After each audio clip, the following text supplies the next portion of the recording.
Ya Allah, salam olsun bizi izleyen değerli izleyicilerimize. 25 sentyabr baş tutan Məşəd turumuz hal-hazırda Qumda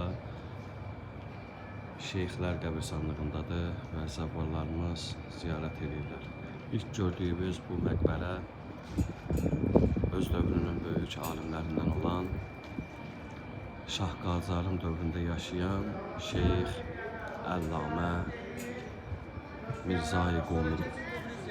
Digər məqbərə isə İmam Əleyhisselamın sahabələrindən olan və Qum şəhərinə ağamının tərəfindən göndərilən Zəkəriyyə ibn Adəmin qəbridir. Bu gördüyünüz başdaşı olan qəbir isə əslən Azərbaycanlı olan Məliki Təbrizi xanın mübarək qəbrinin qəbridir.